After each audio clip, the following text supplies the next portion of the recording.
Welcome, my friends. Welcome to my world. I'm your host, Kevin Rutherford. It is Thursday, April 6th. We are here live. It is a free-for-all today. Anything goes. We do have Rolling Toe later today, so I've got about 2 hours. I think we'll start Rolling Toe at 10. So I'll stay here as long as we have questions or until 10 o'clock. We're going to open the phone lines right now, so jump in and join us. 855-950-3835. I've got a bunch of odds and ends, so I can probably talk for quite a while today, but if you want to jump in, go ahead and pick up the phone. Calls are starting to come in. We'll get to them in a little bit. A couple things I want to talk about. I don't want to spend a lot of time on some of this. I've got some political stuff, some trucking stuff, some health stuff. I'm a little worried about the dollar. Our dollar for 80 years, it's been the world currency. We receive a lot of benefits because it's the world's currency. It creates demand for our dollar. People around the world hold dollars. The dollar bill is accepted almost anywhere in the world because it's the world currency. It creates demand, which makes our dollar more valuable for us. There are a lot of advantages, but that seems to be changing. We have countries who are now skipping the dollar and trading in other currencies. If the dollar collapses completely because of that, if it's just completely dropped as the world currency, I certainly hope we don't get to that point.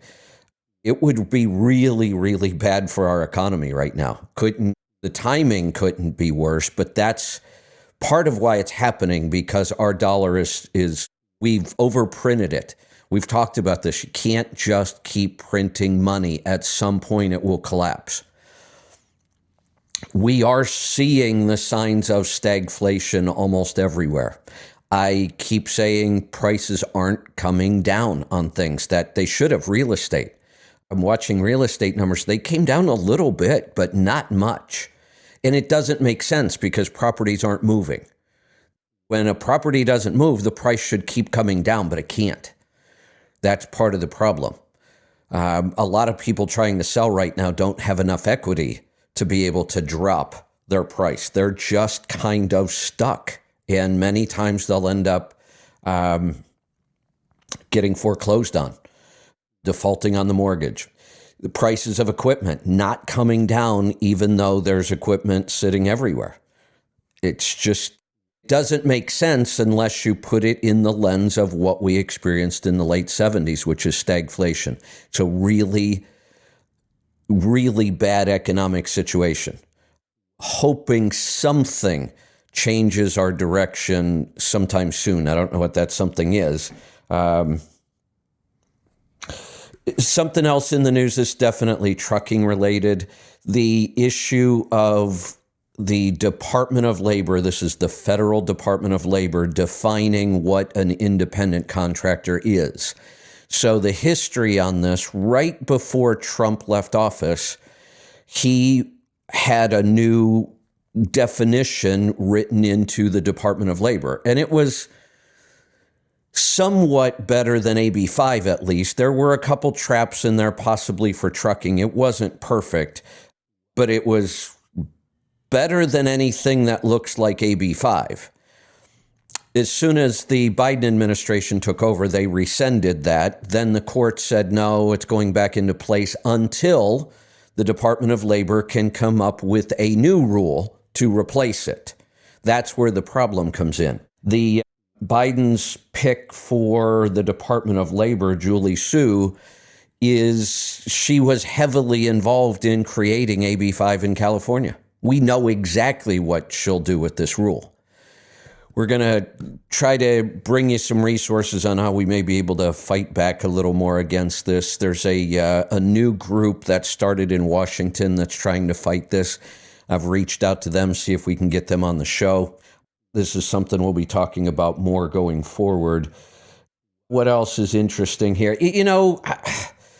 I really hate that we talk about elections constantly now. We vote in a new president every 4 years, but it is always election season these days.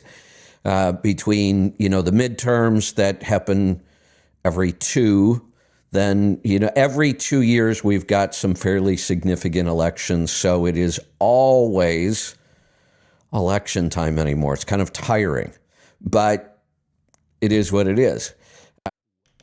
At least this race is starting to get a little interesting. Last time when, they had everybody flooded in, especially on the Democrat side, they had so many possible candidates. None of them were very interesting. Really, it was just kind of boring for the most part. And then they elected an old white man anyway, which they said they, weren't going to do, but they did. At least now we have some interesting people in the race. I've been talking a lot about Vivek Ramaswamy on the Republican side. Very, very interesting candidate, in my opinion. I don't know if he has a chance or not. It's hard to predict our elections anymore. The Democrats have a very interesting candidate who just announced yesterday. And I seriously considered switching. The primaries mean almost nothing to me. If I vote in the primaries, it's libertarian, and we don't have a prayer of electing a libertarian to anything these days. So it kind of does feel like the primaries are wasted on me. I thought, I wonder if I should just register as a Democrat for the primaries and vote for this person, at least in the primaries. I don't know. It's a shame we have to go through that kind of crazy thought process about electing people. I wish I could just vote for who I wanted. And some years I do, but anymore, that doesn't seem to be a good strategy either. But Robert F. Kennedy has announced, Jr., obviously, has announced he's running. Very, very interesting candidate. If you go back far enough, and Robert F. Kennedy's an old white guy too. If you go back far enough, he was a conservative. I don't know if a lot of people realize that or knew that. Kennedy, who was fairly conservative, more middle of the road conservative than what we would consider today. He is running as a Democrat, and he's been registered as a Democrat for a long, long, long time. His conservative stuff was back in the past, but that means something. If he had conservative views at one time, really, when I look at his views now, I would consider him a classic liberal. And those are so rare anymore. Liberals we have today are not classic liberals at all. I would consider Robert F. Kennedy Jr. a classic liberal. He has a couple problems, really. It's a couple big problems, I think. One, immediately, the first 4 headlines I saw announcing this started off with the words anti-vaxxer. That started with the word. So anti-vaxxer Robert F. Kennedy announces. That's how they started. Almost the first 4 were like that. Now dozens of articles with anti-vaxxer in the title of the article. Now that creates a problem. Republicans aren't going to vote for him. And Democrats aren't going to vote for him because they consider him an anti-vaxxer, and that may be one of the biggest issues in the upcoming election cycle. So I don't know that he's got much of a chance, and that's unfortunate. He has been a very, very outspoken critic of vaccines, all vaccines, for a very, very long time. The other problem he has, I'm not sure what causes this. There's something about his voice. I think I remember reading something a long time ago. He does not speak well. His voice quivers a lot, and it's like his vocal cords are really, really tight.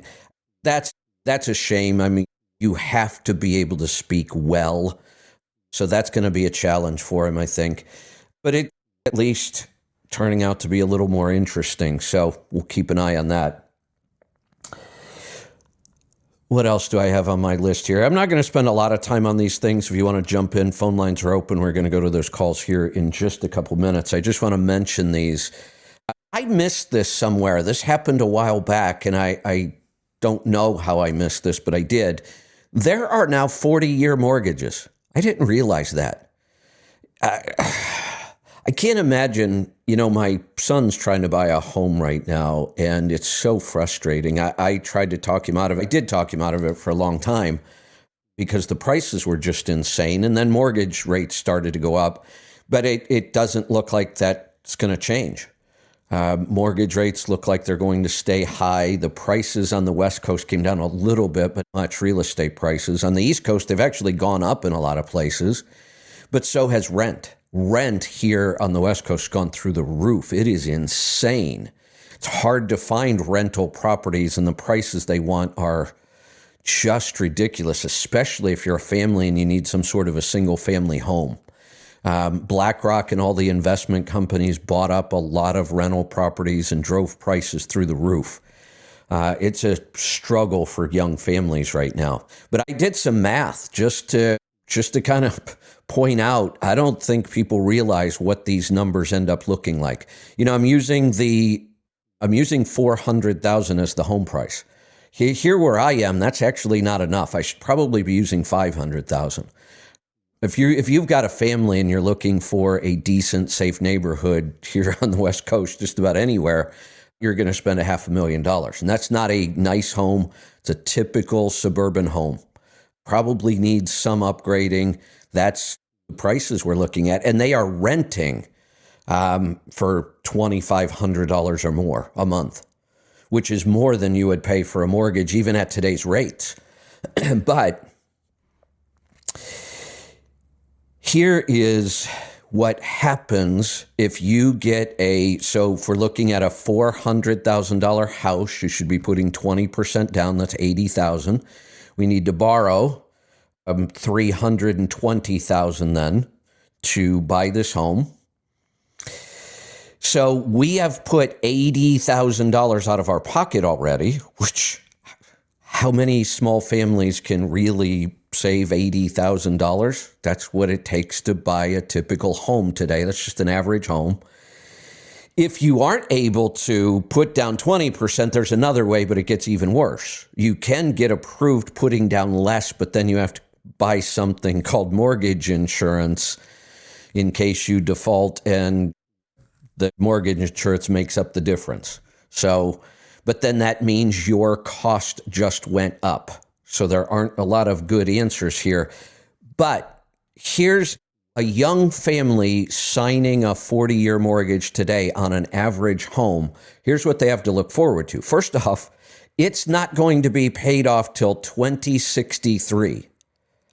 Isn't that a scary number? Maybe it's scary for me because I'm really old, but 2063. I can't imagine what our world is going to look like in 2063, but that's how long it would take you to pay off one of these 40-year mortgages today. The home was $400,000. Remember that part. You put $80,000 down, so you borrowed $320,000. Here's how much you're paying back. Over $1 million. It's $1,057,000 at today's average rate. You bought a house for $400,000. You put $80,000 of your own cash in, but you will pay back over $1 million.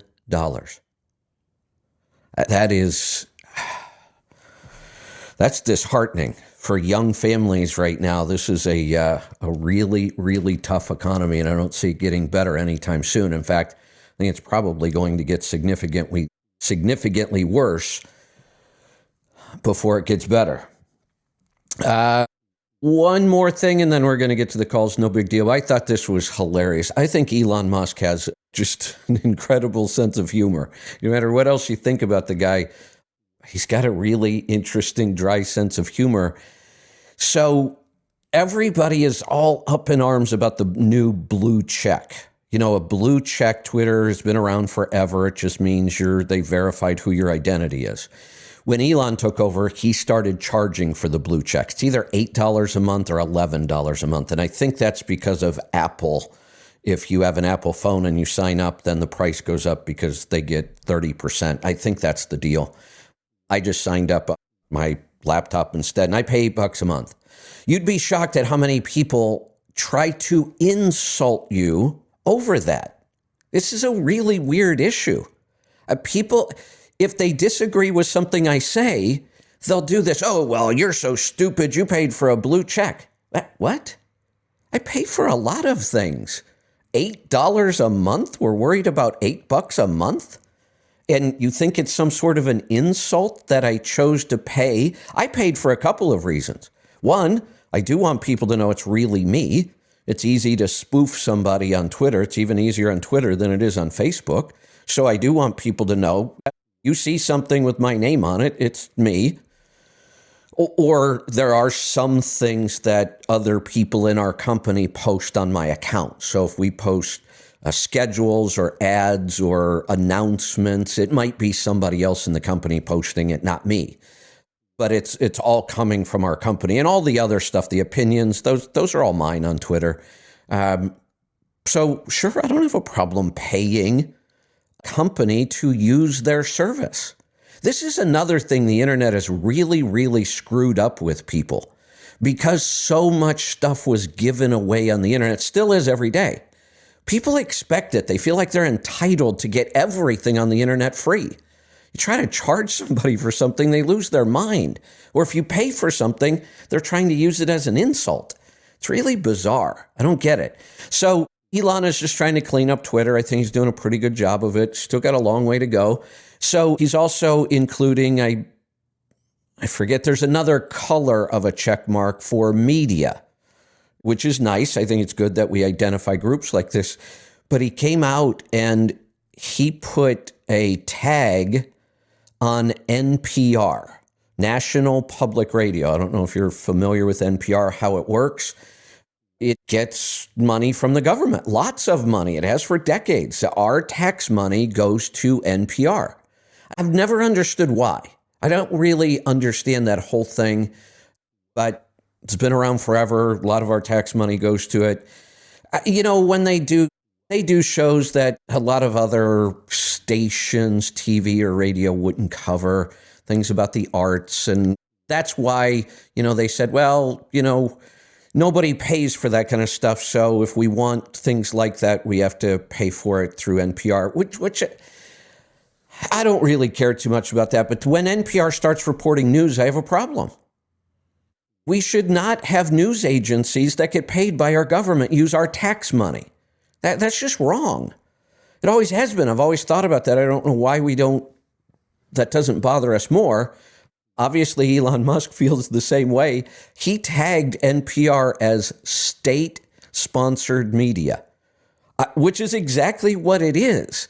But that really that's a strong label. It's put on news agencies from other countries that are heavily influenced by the government. In a lot of countries, the government controls the media. That's what made us so great. Our media was totally separate from our government and was antagonistic towards the government, which is the way it should be, but that disappeared. The mainstream media today is in bed with the government. There's just no doubt about that. NPR is a step worse. They're funded by our government. And they went nuts when he did this, but I think it's exactly what he should have done. Honestly, I would start doing it on CNN. We know they colluded with the government. Put it on CNN. Any news agency we can find that took orders from the government, or any social media platform, state sponsored. Give them that tag. I would. Was there anything else? No, I think that's enough. Calls are starting to come in. We will stay here now until we run out of calls, or until 10 o'clock, and then we will head on into Rolling Toe. Let's get started today. Let's go to Texas. Fred, welcome to the program. Hey, good morning, Kevin. What's on your mind today? So, just real quick on the currency. I think the end of the world is just the beginning. Is starting to happen, huh? It's, something else. I follow a lot of the FreightWaves guys on Twitter, the writers and some other people. And one of them yesterday posted a video of a ocean-going vessel being boarded by pirates. Yep. That is exactly. Now, look, I still think that book is so far out there. I've read more about the author. I disagree with almost everything this guy believes. He's not somebody I typically would read. But he even talks about that when he's going through the green agenda. Right. That, he's a firm believer in it, but he knows it's impossible in majority of the world. Not even the country, the world. Right. So I typically wouldn't read a lot of what this guy has to say, but I'm finding more and more I am agreeing with people who I be aligned with. And Robert F. Kennedy, I mean, I agree with a lot of what he's doing, mostly on his vax stance. I've followed him for well over a decade on that alone, before I was even into health, because I was always a little leery of all these damn vaccines too. But, Robert F. Kennedy has a big problem because the agriculture and the pharmaceutical companies are going to come after him. They already have. I know. I read the same things you did about the anti-vaxxer Robert F. Kennedy Jr. announced for president. Yeah, I know. It's that's what I'm saying. And the media is funded by them, so he's going to have to break through all the noise to try to even get a word out. And you're right, but his speech is very hard to. He's hard to listen to. Focus on what he's saying. It is. It's a shame. Yeah, I don't know. It's some sort of physical health issue. I don't know what caused it, but it's a shame. It is hard to listen to. And that's probably his biggest problem. I think he could overcome most of the other stuff. I think he could overcome the vax stuff now. Last election cycle? No way. No way. He would have. Oh, no. He is smart. If he's ever got a chance, this is it. There is so much anti-vax sentiment right now. He's smart for trying. I think he could his name will certainly help him, no doubt. But I think the biggest problem we have will be overcoming the speech issue. At least he's lucky he'll be able to raise awareness of some issues that the media don't want to talk about because he's a Democrat. Right. Yeah, that's what I'm hoping. That, we get enough Democrats that come out as classic liberals again, and we can get back to some sort of sanity in our political system. Right. And I believe he was a conservative, but I think he was a conservative Democrat. I think he's always been under the D moniker. I'm not sure, though. I'm not sure either. I never followed him early on. And we're going back to the McCarthy days. You got to go way back, right? Yeah. It's a long, long time ago. Right. Yeah.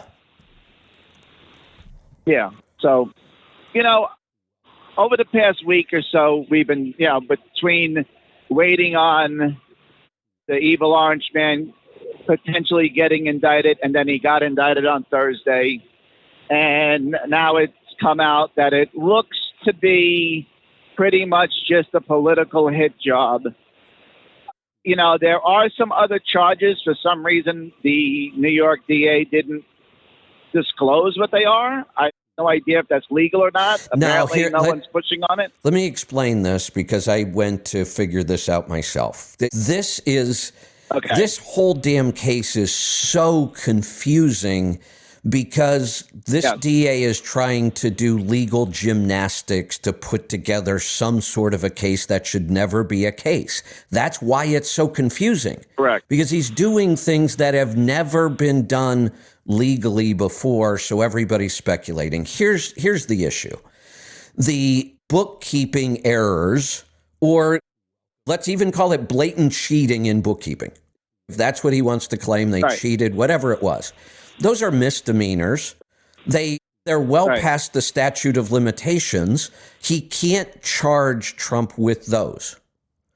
But that's what's in the indictment. But there is a New York state law that says if these misdemeanors were used to create an advantage or in committing another felony, then these misdemeanors become felonies themselves, and then there isn't same statute of limitations. That's the first mental or legal gymnastics we had to go through here. Okay. He couldn't, Alvin Bragg could not charge him with, now we're speculating on what the federal crime, what the other felony is. We're speculating, but it Right. That's based what on I mean. everything, it has That's to what I be, mean. it has Yeah. to be federal election laws. I mean, that's the only thing that makes sense. It's all about Right. storming. So we're speculating, but that's what it is. Alvin Bragg can't charge Trump with that crime. He's not a federal prosecutor. Right. So he charges him with these state level bookkeeping, anomalies is all they are. And then claims that those were used in whatever the felony is that he won't name. So it creates this weird legal issue that if you're charged with a crime, you have to be told what your crime is. And he's not being told that yet, but it is legal right now. At some point before the trial, Alvin Bragg will have to release this. There is a point in the process that he will have to name what that is. It's just wrong to do it this way, but everything about this whole case is so wrong. But that's part of why we're so confused here.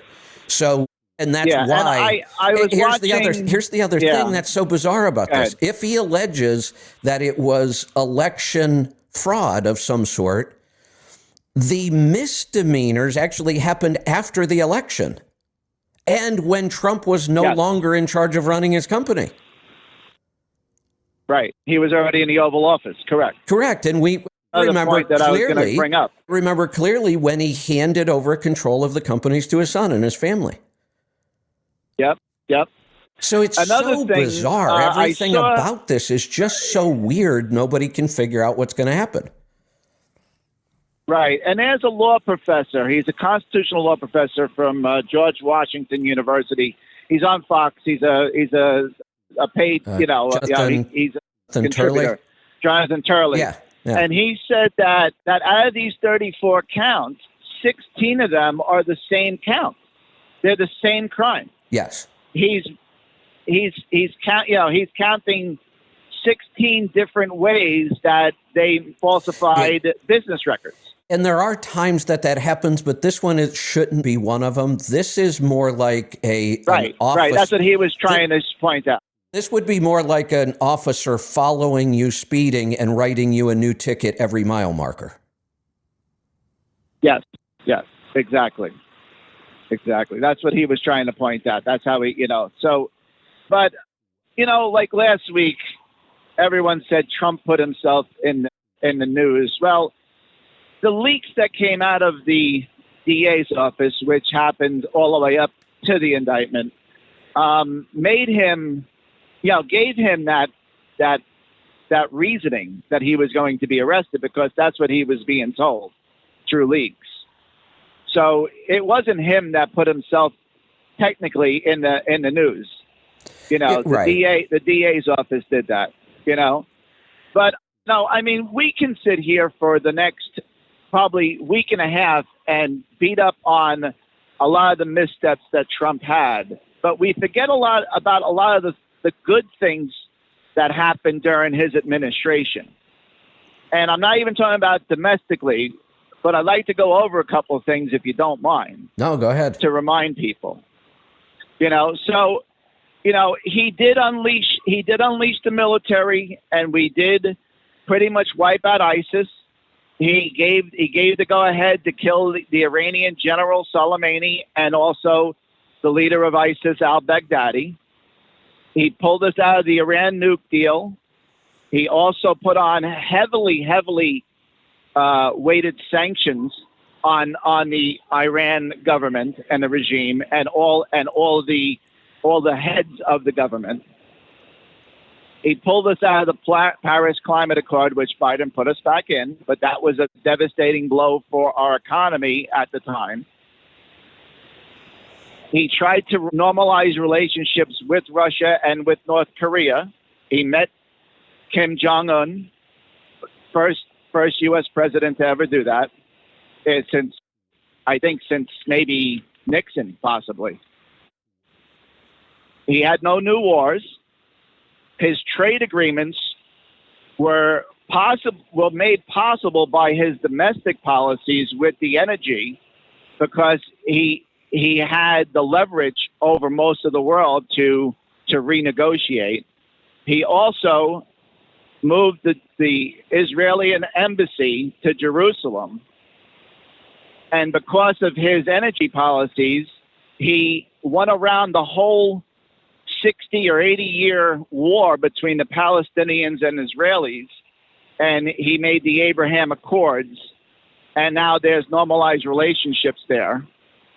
And that was directly because of his energy policies, because we weren't beholden to the Middle East for energy. He also, with his trade agreements, he dropped tariffs. He had Japan drop the tariffs so we can import more agriculture to their country, which helped the farmers.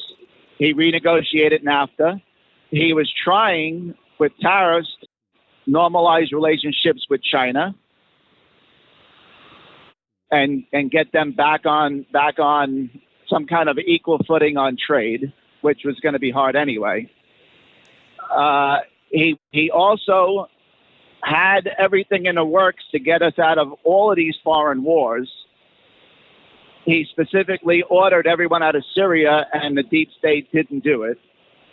The Afghanistan was on track the right way, but Biden screwed that up.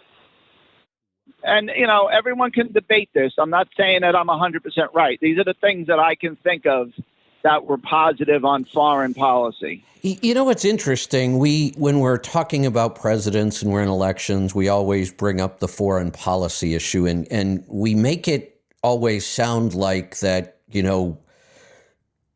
and they certainly did it with Trump. That they said, "Oh, he'll be horrible on foreign policy, all that. He doesn't know anything about what's going on in the world." And they make this foreign policy issue sound like it's so complicated. You've got to be a Rhodes Scholar to be able to figure it out. It's really not that complicated at all, and Trump was pretty damn good at foreign policy, really good at foreign policy. Right. He surprised me with this foreign he policy.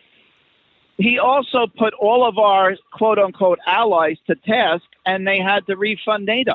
Well, that to me had always made me insane how much these world organizations, whether it's the WHO, NATO, all these, why does the U.S. pay the most in? Now, some of them are set up so that you do pay in based on your GDP. Fine, I get that.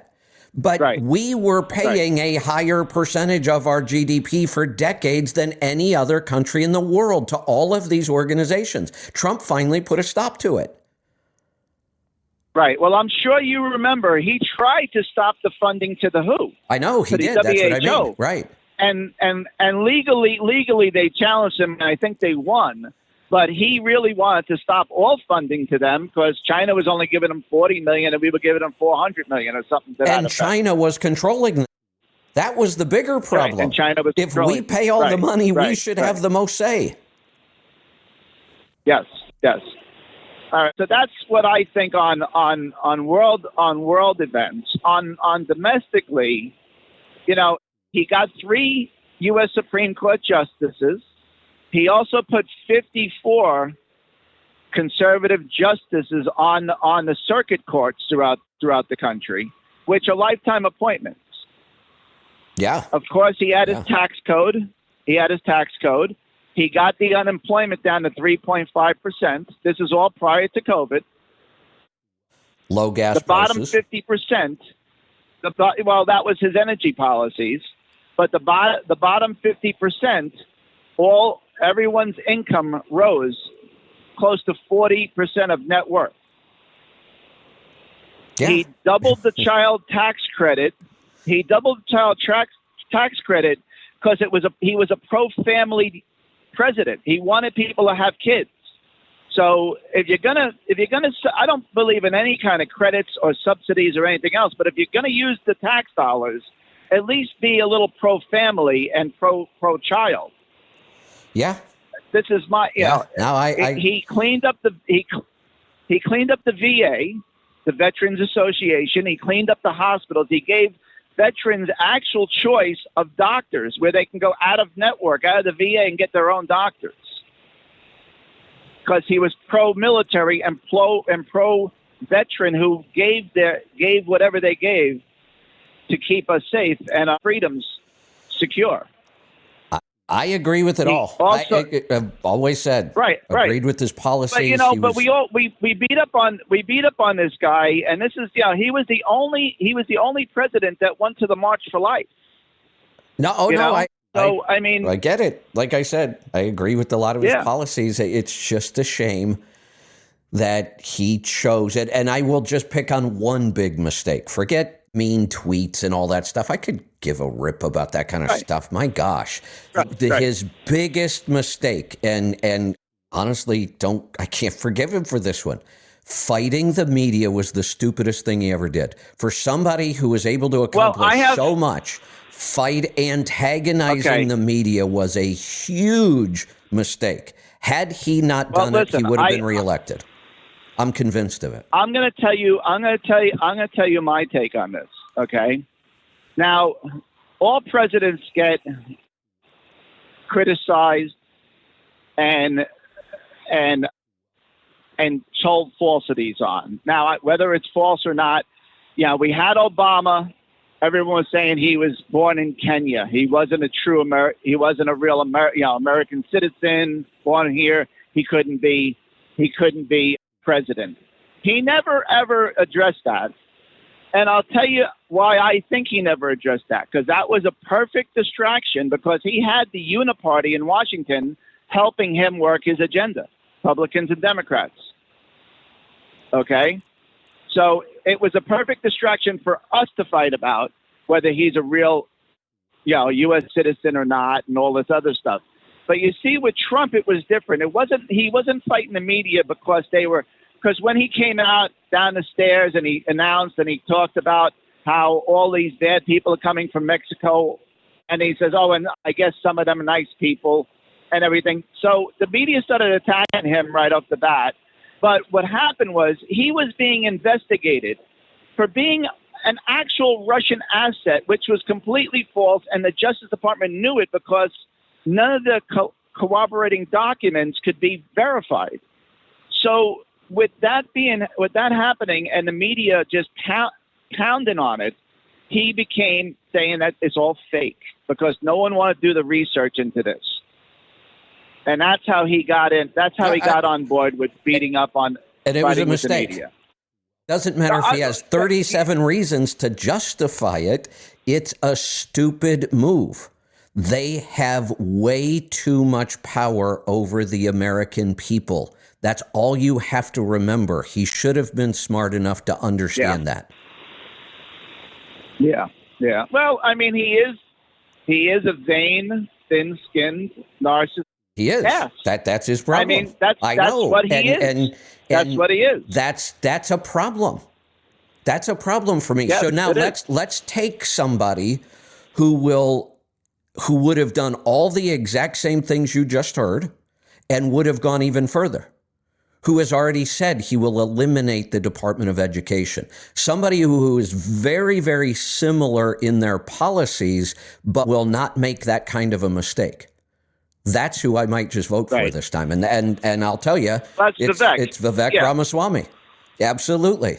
Right. Well, let me tell you one more thing. Let me tell you one more thing that I praise Trump for. His work ethic. He worked his ass off in that job. Vivek Ramaswamy is already outworking him. He is. I've never seen somebody do so many interviews in such a short period of time. He's already outworking Trump. Well, he is 30 years younger than the guy. So. Well, exactly. And that there's two big advantages in my mind. He's young, he's hungry, he's sharp. I agree with you. And he will not go antagonize the other side and the media. He will just ignore them. He's not criticizing anybody. Has anybody noticed that? Right. He's one of the very few politicians, even though he's all over social media, he's all over the news. I have not heard him criticize anybody. He just talks about what he's going to do. How refreshing is that? Well, to his credit, he was the first person to come out who is actively running against Trump and demonize this whole prosecution. Exactly. He is what we used to refer to as a statesman. He's a diplomat, not a politician. He's just a breath of fresh air as far as I'm concerned. Well, he has said this in multiple interviews I've heard from him. He said that he wants to take President Trump's agenda, which he agreed with, and go even further. Exactly. That's exactly right. how he perfect. That's exactly how he right. prefaces his campaign. Perfect. He said, I want to take all of President Trump's policies and go further. That's what what he says. Something else? I'm just going to speculate. It's just pure speculation. But just understanding his history, he is first generation in this country. His parents came over here. So he's first generation in the country. Yes. You look at his history, you look at the family, at the background. I have a feeling the media will bust their ass to try to find something wrong with this guy, and they're going to have to just make it up. I have a feeling there isn't much in his past that's going to become a problem. Well, you have to have respect for this guy. Here he is, the head of a biotech firm, the company that he created. And because he wanted to speak his mind without hurting the company, he stepped down as the CEO. Yep, absolutely. So the guy has integrity. He guy does. has integrity a mile long. He does. And that's big. Oh, yeah. Yeah. No, I have nothing. I'm not here trying to defend Trump. I just want people to understand that he's not this, just this. He did a lot of good. Well, and you're right. All that's been lost. All that's been lost. And unfortunately, he had the uniparty. I said this before. Republicans are liberals, and they look. Mitch McConnell came out on Fox News the other day and said the biggest topic, the biggest thing in the world right now is Ukraine beating Russia. That's what everyone should be worried about. I mean, I'm worried about inflation and this economy. The whole Ukraine thing is what the deep state wants. Well, the Ukraine thing has really opened my eyes to a lot of Republicans who I thought were maybe borderline, and they're not borderline at all. They're just as much a part of the deep state as any Democrat. And now we're starting to see it over Ukraine. We should not spend another penny there. We should have never spent any money there. It's not a democracy. We shouldn't be there.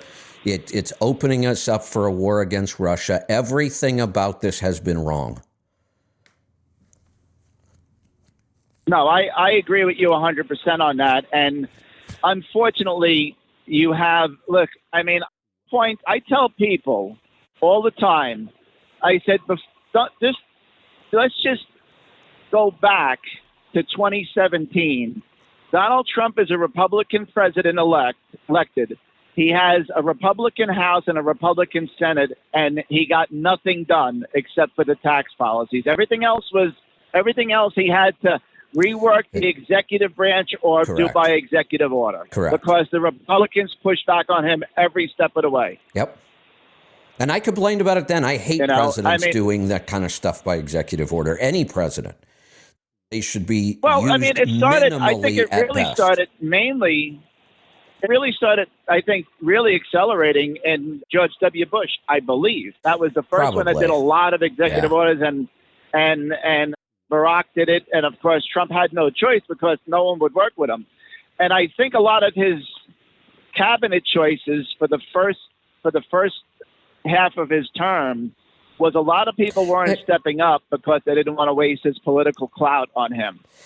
That was so another he had no choices. Problem he seemed to have, which seemed a little unusual. He seemed to align himself with some pretty shady characters and appoint some people that I don't think should have been appointed. They're other than judges, he was good with judges. Those appointments were excellent. His cabinet picks I thought were awful sometimes. I don't think he had a lot of people stepping up for him because they didn't want to waste their Washington political capital on him until the second half when he was doing all this stuff. People started noticing, And again, yeah, he's going to be blamed for COVID. He thought he was doing the right thing. When you have a couple of dissenting opinions, you can sit back and think about that. Let me address the COVID thing, because this does come back to his ahead. narcissistic, ego-driven. I get it. He was there in the very beginning. We didn't know a lot about this. Yeah. It could have been dangerous. I was saying this back then. It's hard for me to imagine this, but if everybody remembers, I may have been the first person that said they should cancel the Louisville Truck Show in 2020. Yes, you did. I remember that. Because it was that Yep. early, and I had been following these kinds of things, and I was worried about a big viral outbreak like this.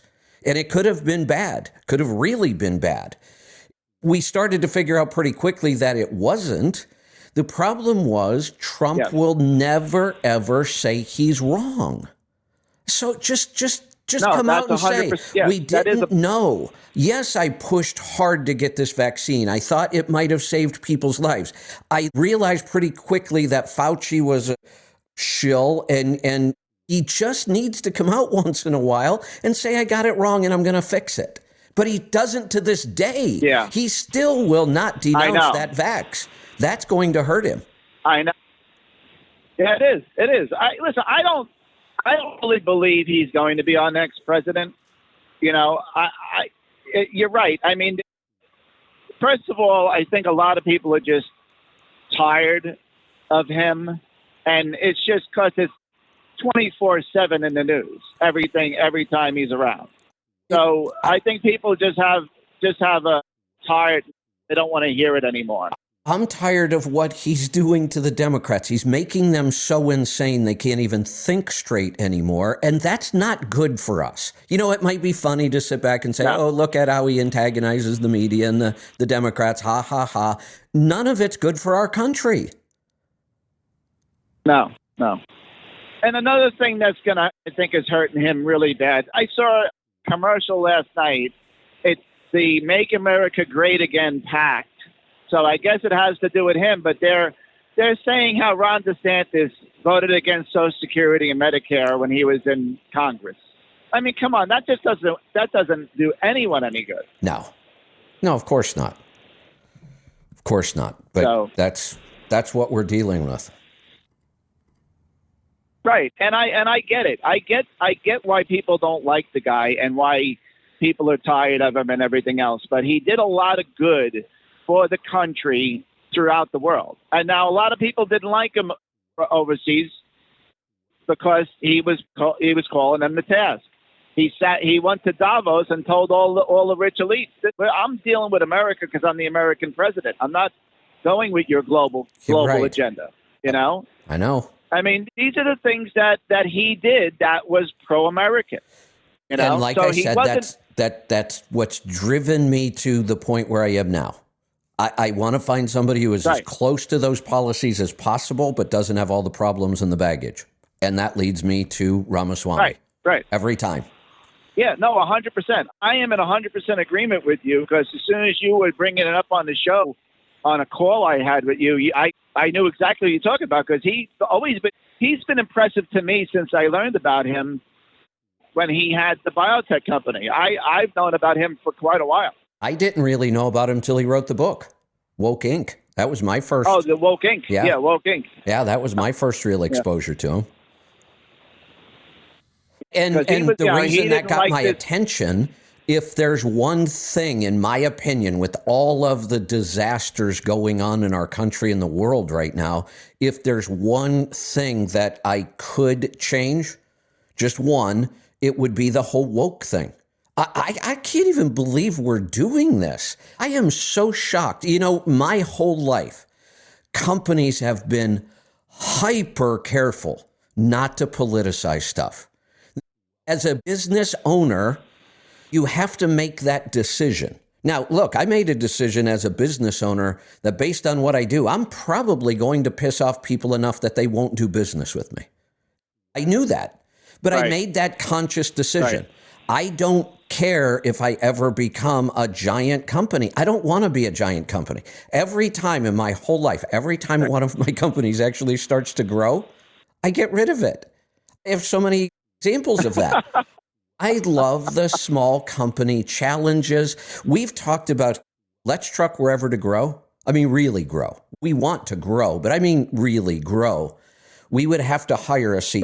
Right. We know we would. I Yeah. don't make a good CEO.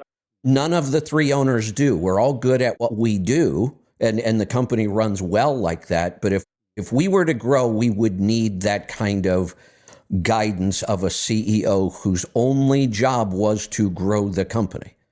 That can't be my job. Right, If my right. job was to grow the company, we'd lose a lot of the value in the company. I think the value I bring is me standing here at the mic talking every day and researching and doing what I do. Yeah. So we've decided Right. that, And that we can that does help a lot. We can stay small and we can grow. You know, we want to reach more people. I don't need to grow financially. I'm pretty happy where I am in life financially. I'm blessed to be able to say that. I don't need to grow the company for more money, but I need to grow the company so we can reach more people and do what we do. I think we have a good mission. But I've also realized that because of what I do, we're probably going to alienate a lot of people. In today's world, I may be alienating half of my potential audience. But I made that decision. That I'm okay with that. You know, But these big companies, this is what's so baffling. I'm wondering. Yeah, this is what's so baffling. Right.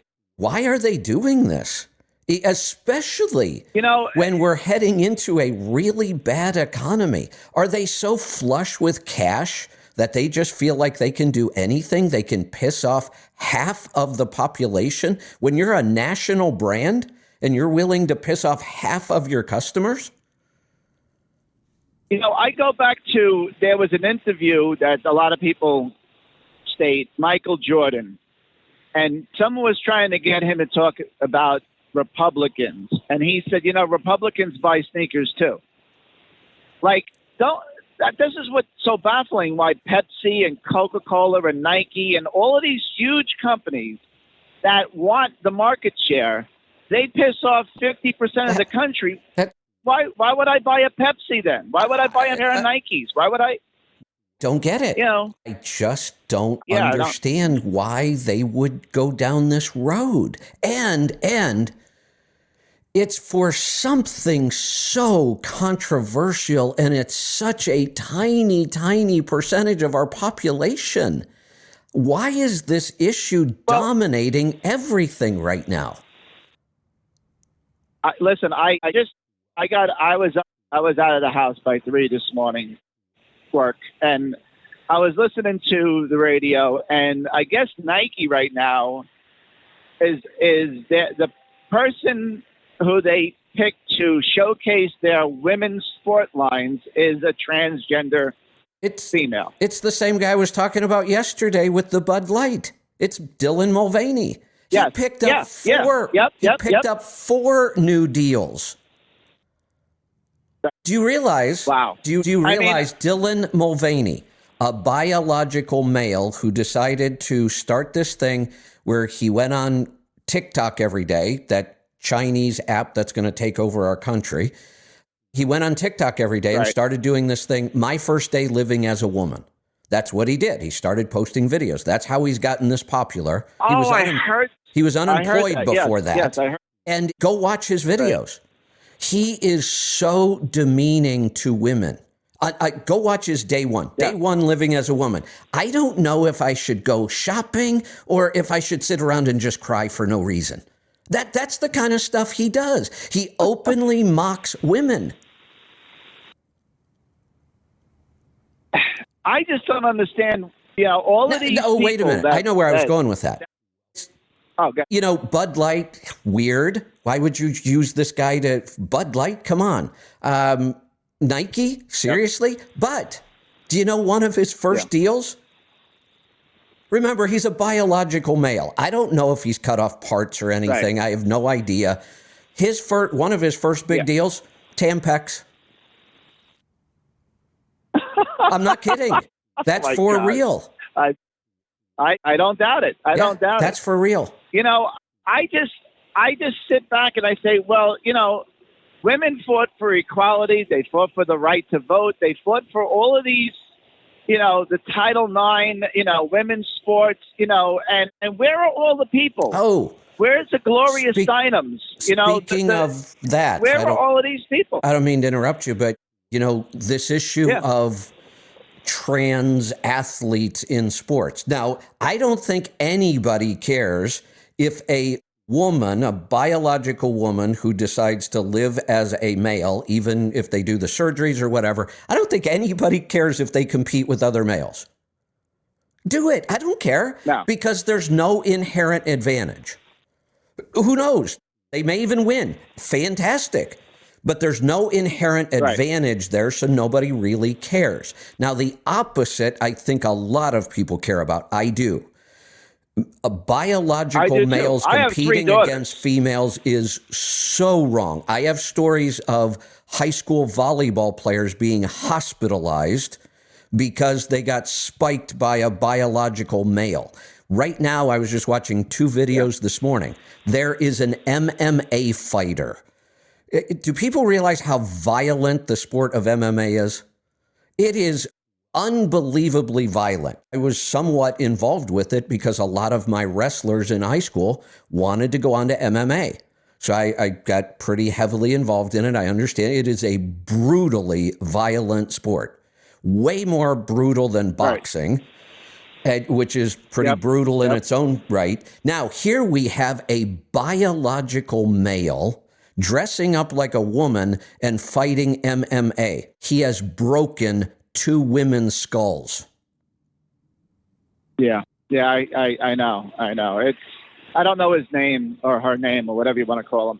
I have 3 daughters, and none of them really got into competitive sports. But I don't want them to have to compete in anything that, unless it's on an equal playing field. Correct. I mean. When these people claim males have no biological advantage, give me a break. I've been very active in sports my whole life, all kinds of sports, everything from bowling to racing motorcycles. I'm very competitive. I also have a huge disadvantage in almost every sport I've attempted, just my physical size alone. It is incredible to me how many sports that has an impact. And I never used it as an excuse.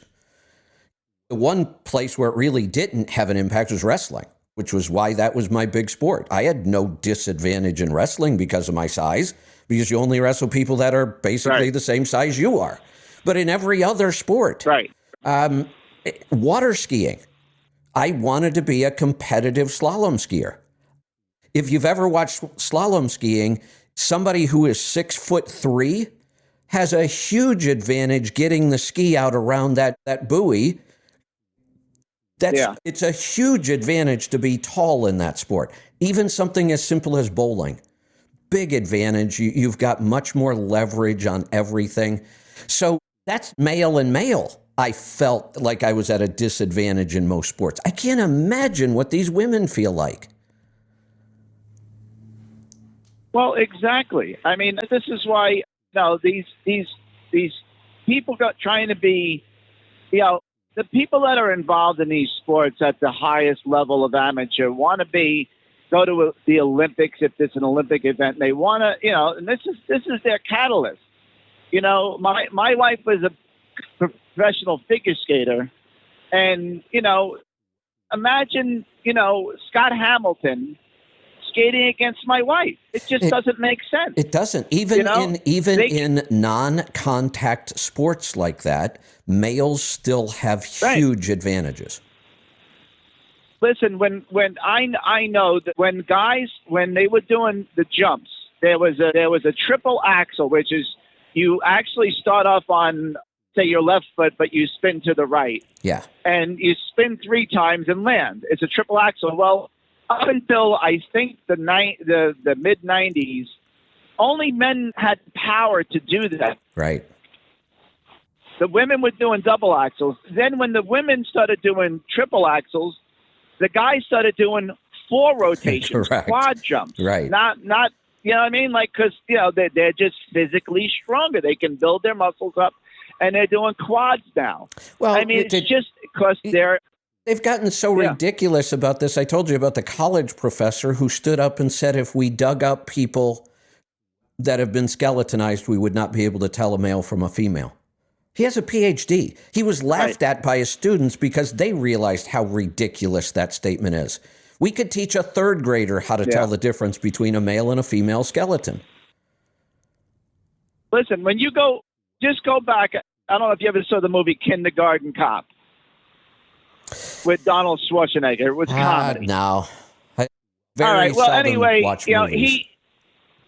I know. Well, he's an undercover police officer, something like that. He becomes a kindergarten teacher undercover. And the first day he's in there trying to teach these 5-year-olds, one boy stands up and says, "Girls have a vagina, boys have a penis." He's smarter. He's smarter than most college professors. Yeah, that's right. Know, I mean, it's a script. Don't get me wrong. It's a script. You but know, you have to. If you want to watch somebody who has done some really interesting debates on this, and not frustrating debates. You know, debating today can be so frustrating. Everybody just screams over each other. Right. I'm guilty of it. Matt Walsh.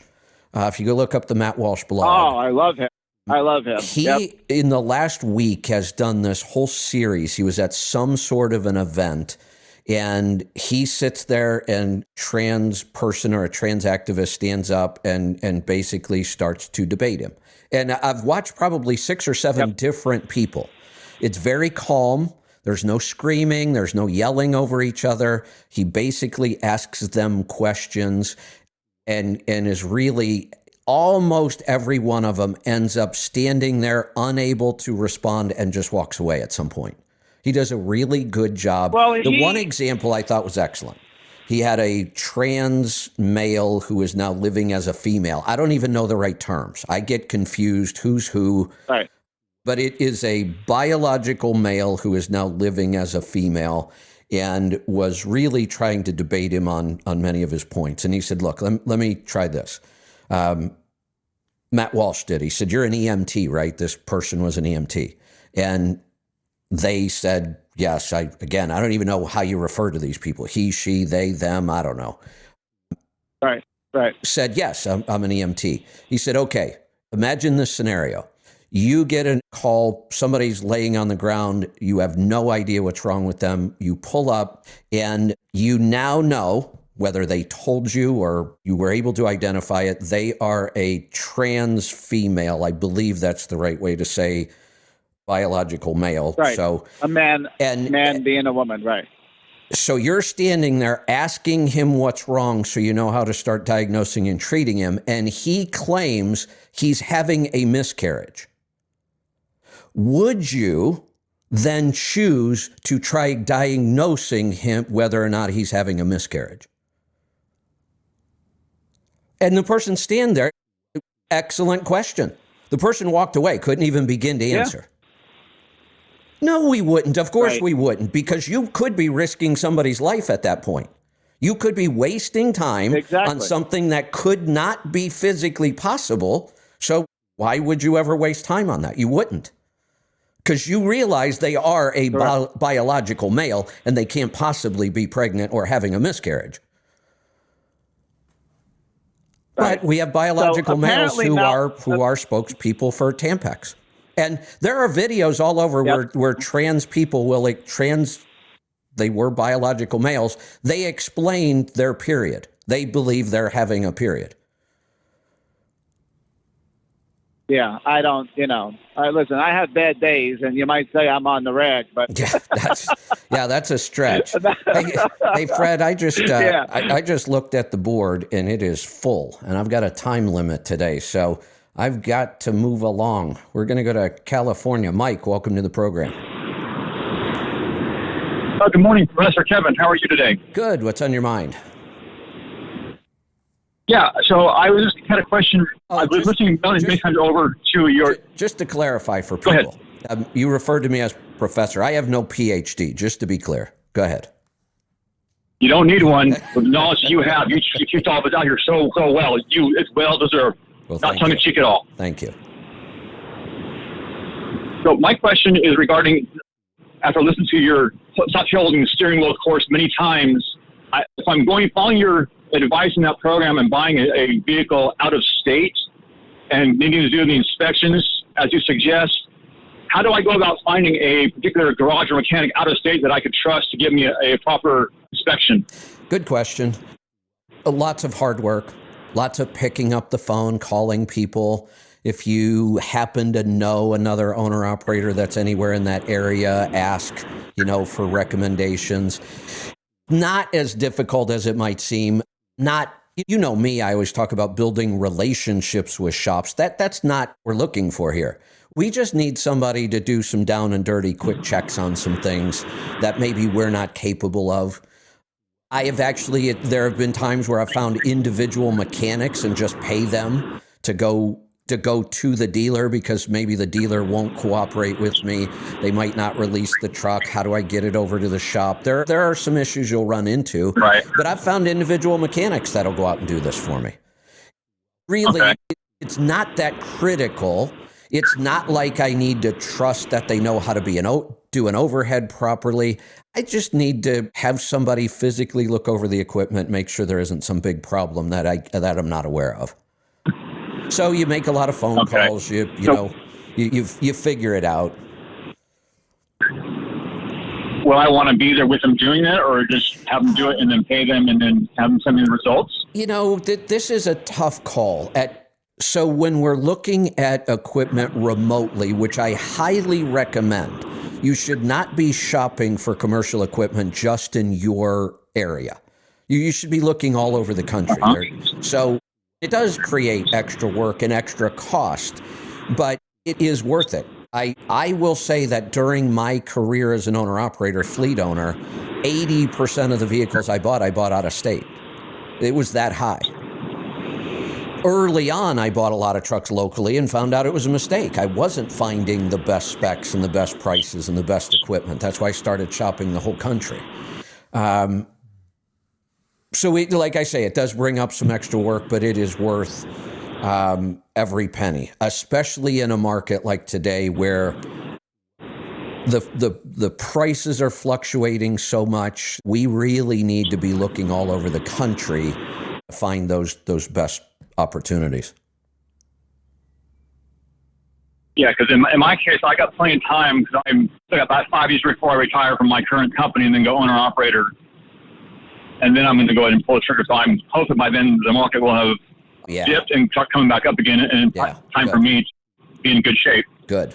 So I'm just sitting back, waiting, listening to all your advice and Pittsburgh Power and Joel and everybody making notes and just biding my time, if you will, and just when my time does come, I will go ahead and pull the trigger and be in a good position to, be on good standing. And make a successful business out of this. I make the statement a lot that I don't like to make predictions about things like the economy and fuel prices, and because I don't like being wrong. And when you make predictions, you're going to be wrong a lot. So I try not to do it very often. I'll make some predictions if I think it might help somebody. There is one area I can predict all day long, and I'm pretty damn good at it. I can predict long before somebody ever buys their first truck, whether or not they're going to succeed as an owner-operator or not. I've done it a long, long time. I've worked with thousands of people. You're going to succeed. No doubt in my mind. Well, thank you. Now, there's good no boost my confidence. There are some very, very clear signs when I'm talking to people, and it has nothing whatsoever to do with their experience as a truck driver. None. It's a lot of other things. But I can tell pretty quickly when somebody's going to succeed. And honestly, I could just say this is not a difficult business to succeed in. It's just not. Now, is it hard work? Are there a lot of sacrifices, being away from home, living on the road, all those things? Absolutely. But as far as is it difficult to succeed and make significantly more money than you can as a company driver, that's just not that difficult. Yeah, one of your comments in your course was about, do you want to have, the shiny chrome on your truck? And my biggest issue is I'm fighting my company for maintenance. They do the least possible. And they've actually told me that their only goal is to, because you're in California, is to pass the 90-day bit inspection, and that's it. You break shit when it breaks. Yeah. Fix it when it breaks. Yeah. I'm trying to give them things for suggestions how to make his trucks run better, make them last longer. And they're like, No, we don't care. Correct. We'll just buy a new truck. Right. Like that's a horrible attitude. So that's my reason why I'm going to go owner operator and buy my own truck. Yeah, well, there you go. And like I say, you're doing it right. You're taking your time. You're asking good questions. You're making notes. You're creating a plan. You're waiting for the right time to do it. All those things are just really positive signs.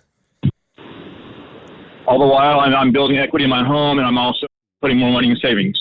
Excellent. So I can buy truck, trade everything, have everything done, pay up front, pay as little financing as possible, Excellent. And just be ready to go and make money.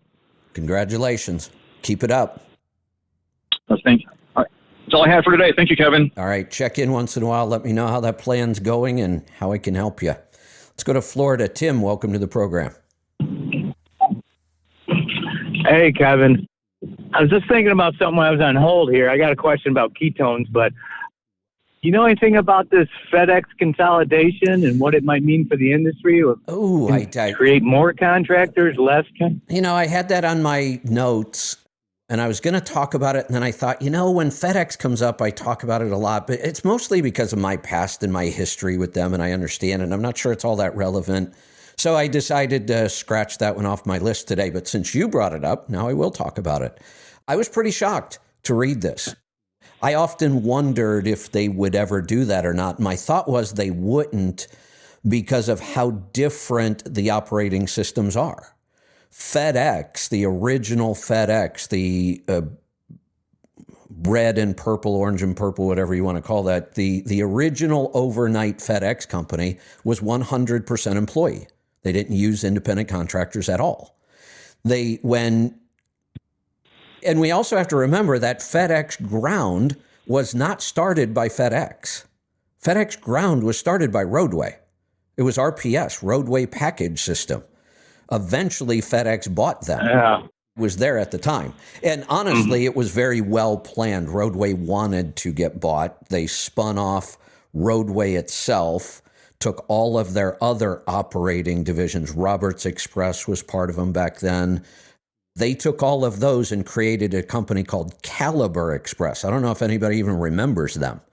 It was only around for about a year. Yeah. Yeah, it was branded. There were trailers, there were uniforms, everything.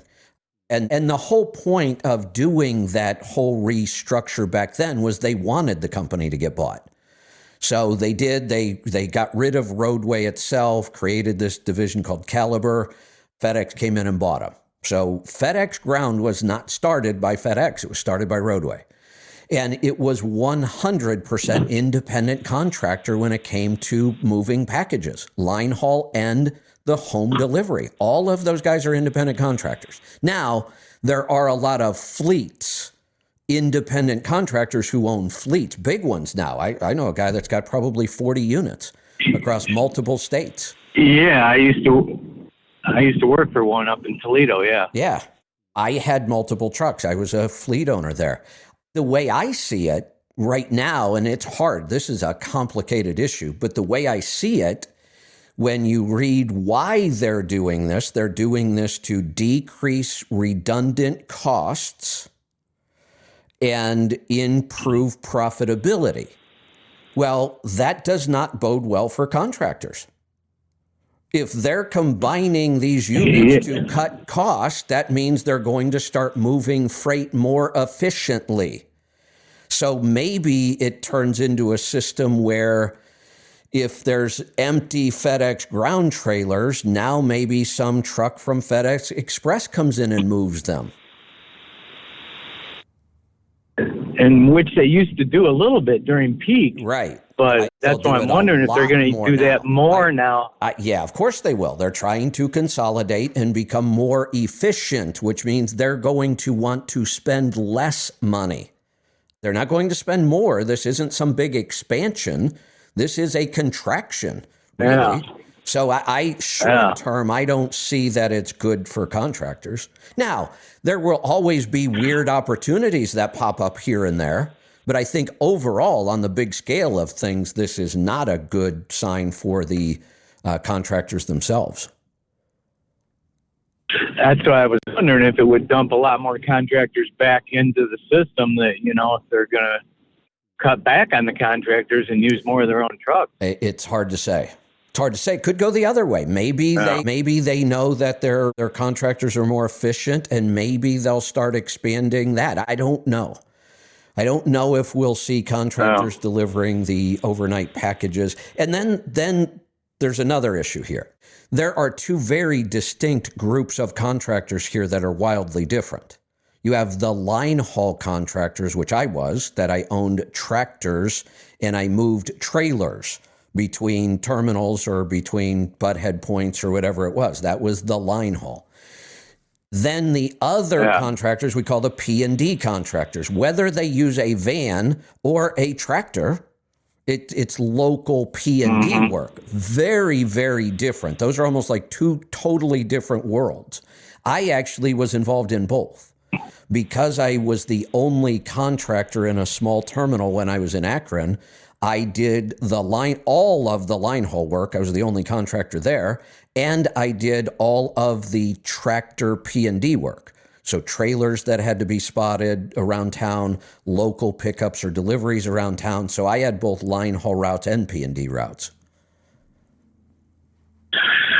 But on the express side, those guys are actually employees. Correct. On the express delivery 100%, right? Yeah. Right. Those are company-owned vehicles and employee drivers. So this is complicated. Okay, on to my ketone question. Yeah, I know. That's why I wanted to ask you about it. I figured if anybody knew anything, maybe it was you. Yeah, big announcement, no doubt. It's going to shake a lot of things up. Yeah.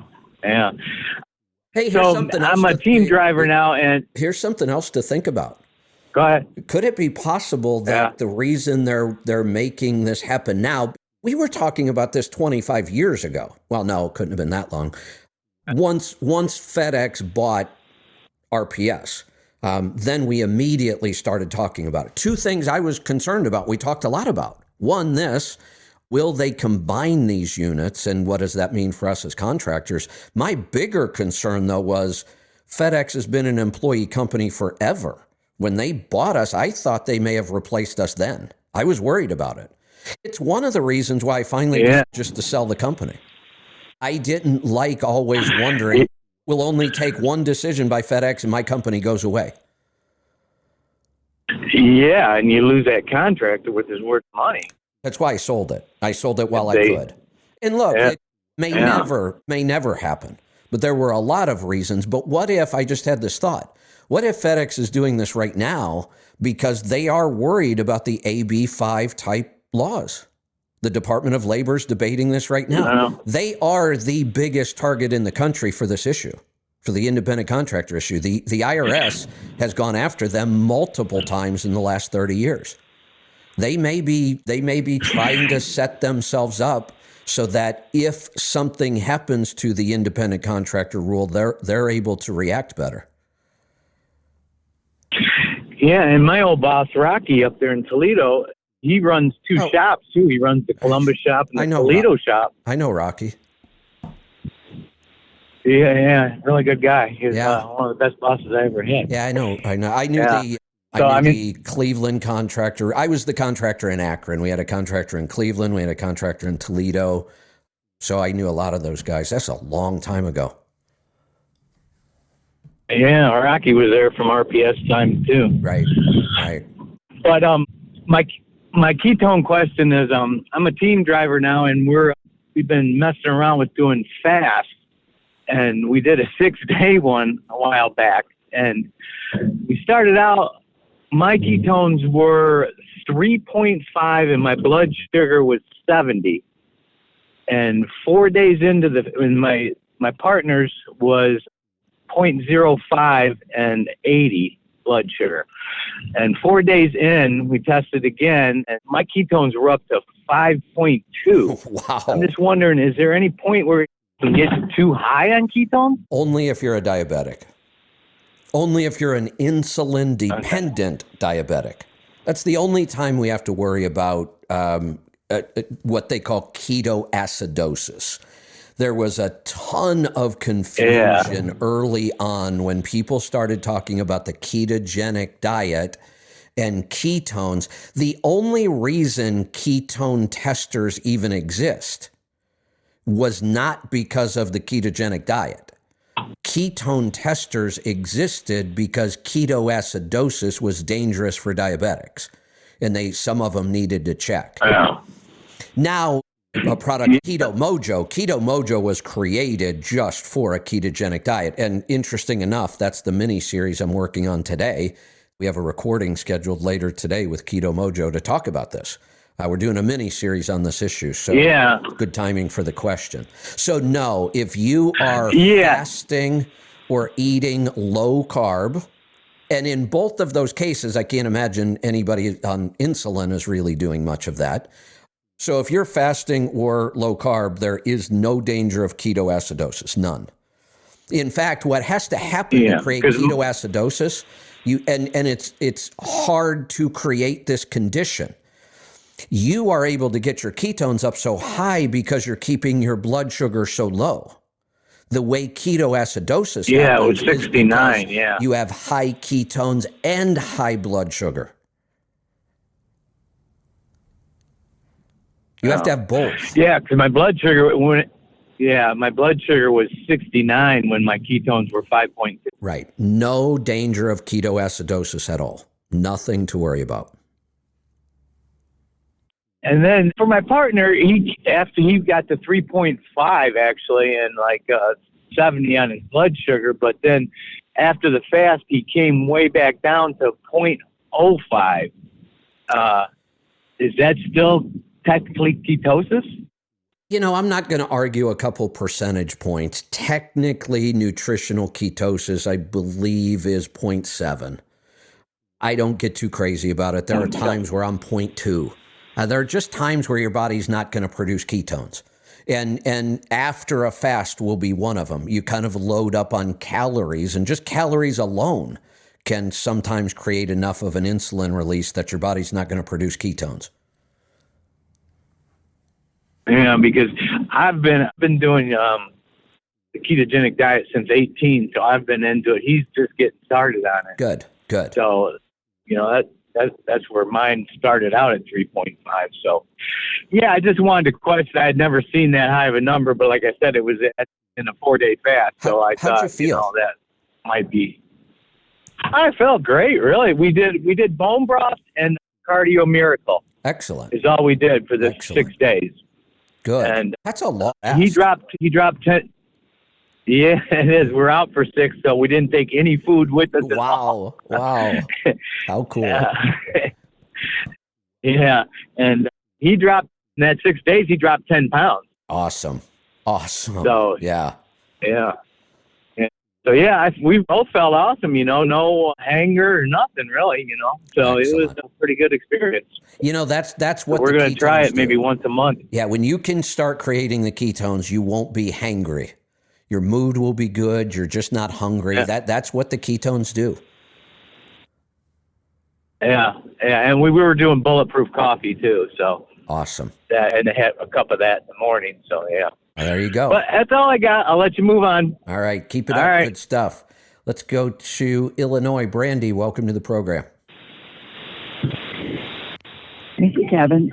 So crony capitalism, I believe, is responsible for wokeness. Rush, which is a regular listener, always says, follow the money, which then is another way to say, well, I have a book recommendation. Yeah, well, hold on a second, because that whole idea of follow the money around this woke issue doesn't work. Doesn't work at all. The idea that a woke company like Anheuser-Busch would double down on something like this, you can't follow the money. Their revenue is going to get drastically cut. I have seen nothing but stories across social media. Country music, Travis Tritt just announced his entire tour. He will not allow them to sell Anheuser-Busch products anywhere on the tour. That's happening. It's big, really big. Some politician last night talked about a party they were at, an event with an open bar. By the end of the night, they had run out of every brand of beer except one, and nobody would touch it. You can't follow the money around this woke issue. It's totally ass backwards from what you would think. These companies are making big decisions that will dramatically hurt their revenue. Wouldn't it be, though, that one company, the bigger company that owns all these other companies, is close to the government, close to the Fed, and you play ball with this, we'll give you money? Well, maybe they will, but Isn't that what Crony? you can't run a business based on government handouts, especially a big national brand. You grow a business by happy customers. And when you piss off half your customers, Well, I agree. You can't follow the money. That's wrong in this case. I agree. Well, in most things, follow the money. Not this one. This is the exact opposite. They are committing financial suicide. I have a reason why I said that in sort of a circle. Okay. So the book is called Radio's Greatest of All Time by Rush Limbaugh, or, it's Rush Limbaugh with Catherine Adams Limbaugh and David Limbaugh. So I don't think it's an audio book because it's got the photographs, quotes, callers. Just a really great book. And I've heard you say that, the repetition of radio, that you constantly hear things and you remember them. I grew up in this career on Rush and just learned things. And so that was one part. Then, so you had a call last week and you said it was speculation, and evidently that you listened to Tucker as well, maybe Jesse Waters, on the currency issue. The new thing that might be called Fed Now, and you didn't want to entertain it. So let's say with Trump that, so it looks like, obviously speculation is certainly negative, but you have to, the reality is what if, and okay, so we go to Fed Now, they are in control of the currency. We can't vote the way we want unless we be punished by the government with Fed Now. And so in your optimism, how would you reverse all these countries escaping the dollar? How are we going to undo the damage by the election? And I was listening to a Mark Levin thing this morning on Facebook, for whatever reason, basically saying we are heading to a one-party system. All of our government bodies are one party, and basically, and he was suggesting with the Declaration of Independence and some other document that we should be sort of separating. And then another thing, totally off, sort of not necessarily though. It's amazing how Google knows what I listen to, and so I've been given an opportunity to have AI, I guess, as an assistant or something, but I don't want to do that. I heard a caller saying, I don't want to be involved with the government. But wait a minute. I'm a little confused about something. You said something about AI and then the government. Okay. What do those two have to do with each other? Well, you had a caller, I think, with the Garmin watch, and he didn't want to be a part of anybody knowing anything personally about him. Well, that's the way I feel about Google giving me an offer to participate in AI. No, I get the AI thing, but then you made the statement that somebody said they don't want to be involved with AI because they don't want to be involved with the government. I'm trying to figure out what that connection is. Well, and I'm not saying there won't be a connection. There isn't one we know of now. All of these AI companies are private. Right. The government isn't doing... Government's probably doing something with AI in the military, but not commercially they're not that I'm aware of. I mean, all of these AI companies are just private companies. Well, this caller was saying he didn't want to use the Garmin watch because he didn't want anybody to know about his private life or any of the other... Part of the problem, I kind of get it, except let's go back to when the internet first started. One of the most common questions I would get, I would talk about things like QuickBooks and online services and how they were so powerful for running your business. If you were a small business, how all of these new technologies around banking and paying bills could save you a lot of time. And people would call me and say, never putting my banking information on the internet. That's just stupid. And I would try to calmly claim to them, whether or not you put your information on the internet will never matter. Your insurance company's going to put it on the internet. Your doctor's going to put it on the internet. Your bank's going to put it on the internet. Your credit card company's going to put it on the internet. Every company you do business with is putting your information on the internet. You could go hide in a cave. It's not going to matter. Your information will be on the internet. Fast forward 25 years, and it's 10 times worse. Do you know how many cameras are in the world now with facial recognition? You can't stop this. No. It's almost the opposite. Unless you're just willing to drop out of society and go live independently out in the woods or on a farm somewhere, you can't stop any of this. Your movement is known right now. You are on so many cameras, it's not even funny. Everywhere you go, there are cameras, and our government has access to all of them. So to try to avoid this half-ass never works. You either need to go all in and drop out of society, or you realize you can't stop any of this stuff. Right, yeah. Well, my phone is listening. That's the thing. So I say that because yesterday on your Destination Health, you were talking about cannabis. Well, this morning, or last night, I guess, there was a Facebook commercial for honey and hemp mixed together to make a better sleep. It's like, what are the odds? Today I'm listening to that show, and then I get a commercial on the very same thing. You know, I know we all freak out and we think we're being spied on, and I'm not saying we're not. We probably are with all these devices, but we think of as too many coincidences. It's really not. It's an issue right now. It's a big issue. Of course you're going to run into it somewhere. Why wouldn't you? The federal government's debating it. Multiple states are debating it. We just talked yesterday, a very, very prominent research group in the trucking industry, ATRI, is putting out a survey. It's not that it's some giant weird conspiracy. It's just, it's an issue right now.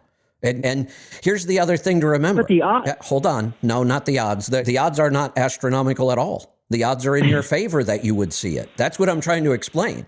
These aren't astronomical odds. The odds are in your favor. Here's the other thing we have to remember. When you and I grew up, we had 3 TV channels and they had 1 hour of news a night, right? Uh-huh. And there was no social media. Yeah. So all you were going to hear in the news was what they could cram into 1 hour, maybe a couple hours a day total, not 17 news channels with 24-hour-a-day coverage and 37 correspondents on the air. And on top of that, every human being on the planet being able to share news from a device that's in their pocket. Of course you're going to see this. How could you not? It really isn't. The odds are the opposite. The odds are you are going to see this kind of stuff because we are bombarded with news everywhere. Hell, standing at the fuel pump, they're delivering news to you. How could you not know about all these issues? You have to actively ignore news and social media not to see these things.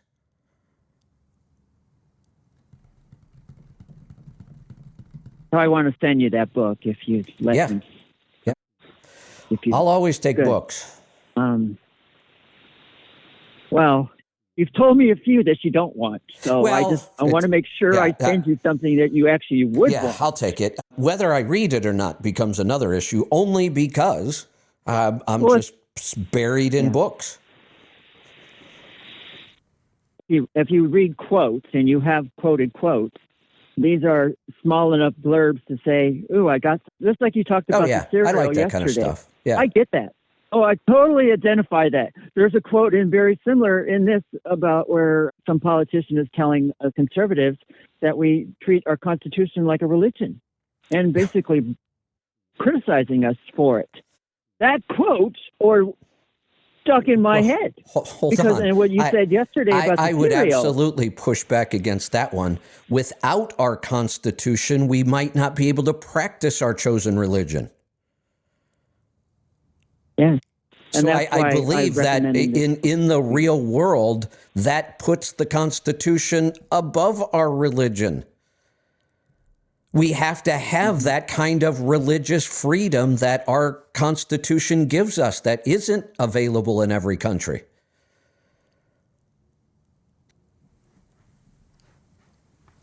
That's all I have. You should get your snacks either today or tomorrow. All right. Thanks for the Be call. interested. Let's go to North Dakota. Tom, welcome to the program. Yeah, hello, Kevin. John Connor stopped it. What? Artificial intelligence. He said you can't stop it. It was a joke. Terminator, John Connor. See, I was just going to ask, is this some sort of pop culture reference to movies? Or I'm so out of touch with pop culture, it's not even funny. That was an old movie. That was 100 years ago. I can't believe I remembered his name. Other than music, I was out of touch with pop culture my whole life. So even when I was a teenager I didn't watch movies. I didn't watch a lot of TV. I miss a lot of these references. I just don't get them. People say something. Boy, I feel dumb. What? You were reading books when we were candy bars watching TV. Couple of things. Oh, so last night, I'm sure you watched Tucker, and he had a huge point on the Ukraine. Those are the same people that got us out of Afghanistan the way they did. Actually, I think want us right back. I think I missed Tucker yesterday. If you're talking about yesterday's show, I don't think I saw it. Yeah, I mean, not the exact same people. You know what I mean? Like the Secretary of Defense, Million, all those guys. The exact same people get us out of Afghanistan the way they did, and right into Ukraine with all the money we're spending there. Is absolutely just. I mean, it's what it is. It's a cash cow. Did you know how we're paying them? How we're giving Ukraine money? You think we're giving them $10 billion or this week for wiring it, right? So no. Yes. Cash. Yeah, I know. I know. Cash. Paper money. Yeah. Pallets. Yeah, I know. It's kind of insane. What we have to remember, it's bad enough that we have all the problems in the U.S. that could use a little cash thrown at them and they're ignored, and we keep sending all this cash over there. But there's something else that cash drives inflation, but even more than that, all the equipment we send them. The military-industrial complex making all of this money is what continues to drive inflation. It's also a part of. Absolutely right. I question why these companies are pulling this stupid ESG and woke crap. And here's what I think. Really, maybe there's something deeper that I'm not understanding. I think it's just really short-sighted human nature. These companies are flush with cash. And I think they've become overconfident in their own abilities. I think just like I pick on owner-operators and small businesses for not understanding our economic cycle and not being prepared for what's coming, I think I could look at these giant corporations and say the same thing. I don't think they get it. I don't think they realize how bad they're setting themselves up for a bad economy. No, and did you see, if you think, you're thinking the Anheuser-Busch and you're just thinking of Budweiser, Bud Light, did you see what Travis Tritt tweeted about Blue Moon, Corona beer? They've got just a ton of different, a ton of different beers and a ton of different, other things. They're not just in Bud Light. So you're going to go huge. And I love the company. I've never had any feelings about them one way or another.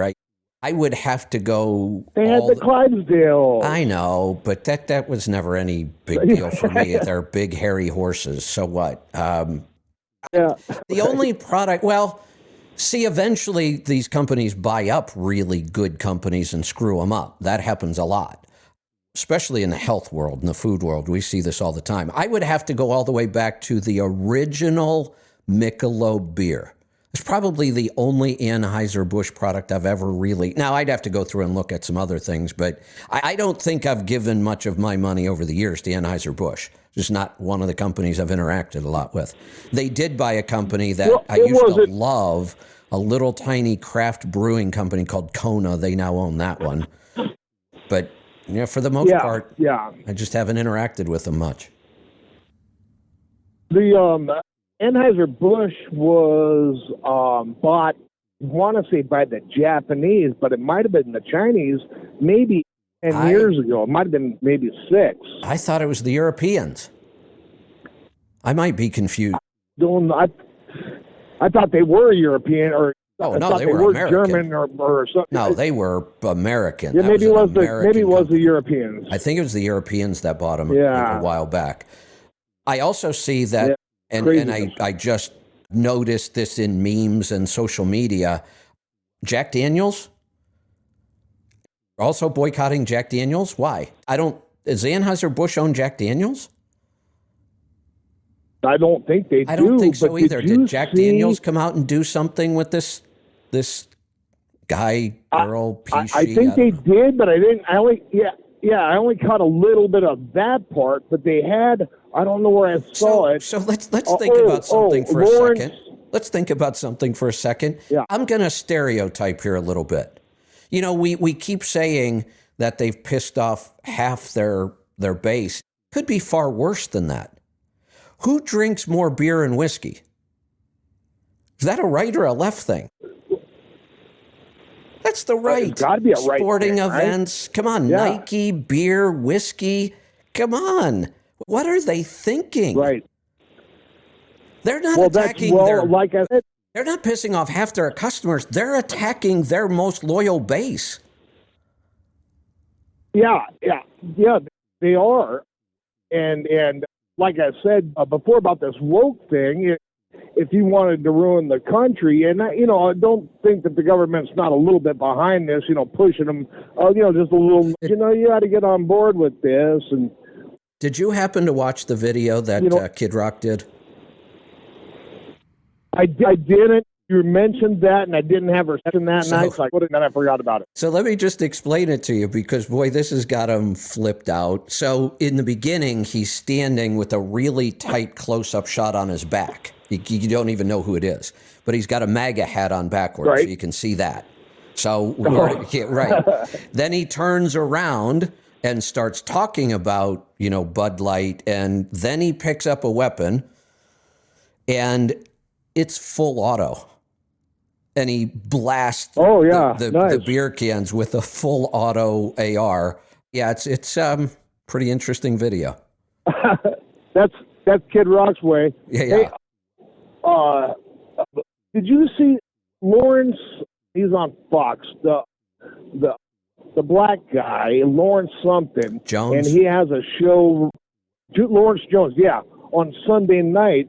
And speaking of Jack Daniels, so where they go and do their distillery, the plants around that, talk about how poisonous alcohol is, the plants around that area, they didn't put a filtration system on there because they didn't care or whatever, but you ought to watch that just for the fumes that are coming out of the distillery are killing all the plants, and the guy said the wildlife doesn't come anymore, and really, I'd never even thought about that. Very interesting. Oh, yeah, it would. Alcohol is very toxic.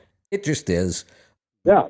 I've talked about it a lot. It's very, very toxic. So Angie looked it up and sent it over to me. The Jack Daniels thing, Jack Daniels has a huge LGBTQ campaign with a bunch of people in drag.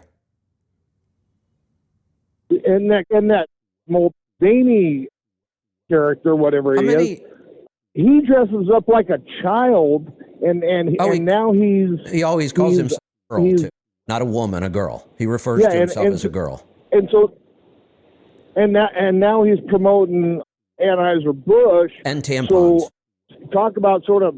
Right. And so talk about contributing to the delinquency of a minor.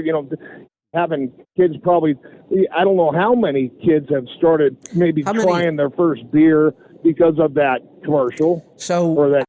I know I'm stereotyping here. I'm doing it on purpose. I don't even know how I'm supposed trans. I guess that's just the word right now. Is it just trans? Is that the word we use? I don't even know. There's so many. I don't know. So I have many no. I new- really. So many new terms I can't keep up with. I'm pretty good with words, but I can't keep up with all these new terms. So whatever we refer to these people who want to whack off body parts and become something that they're not, how many of them are drinking Bud Light and Jack Daniels? Really?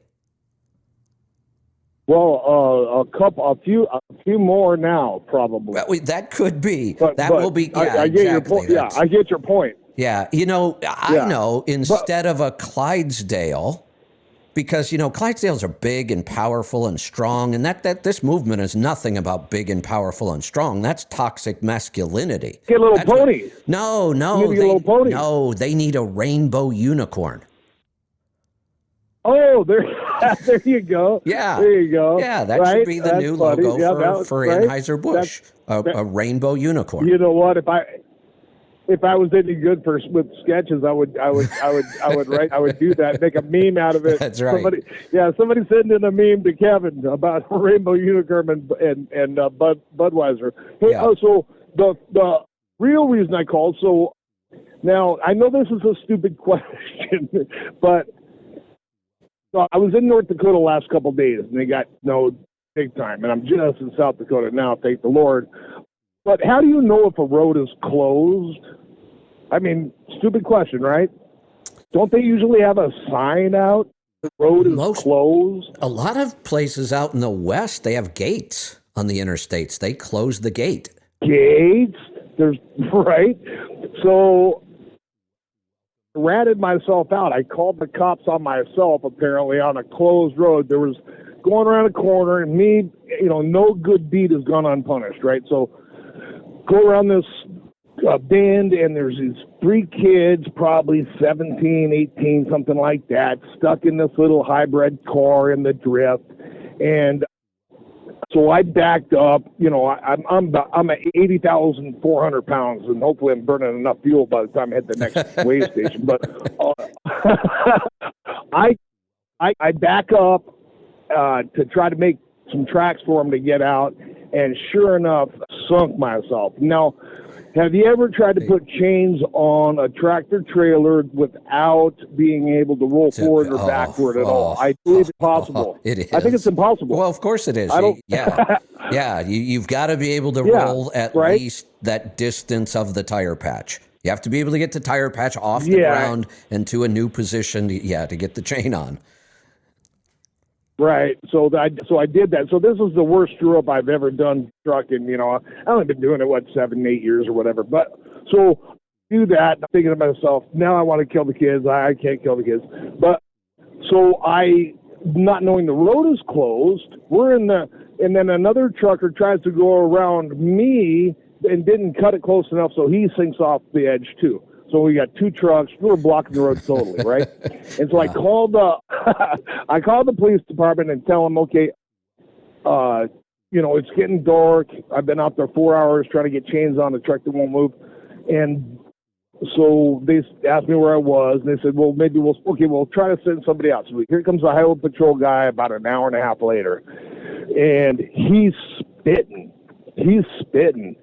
He comes out and says,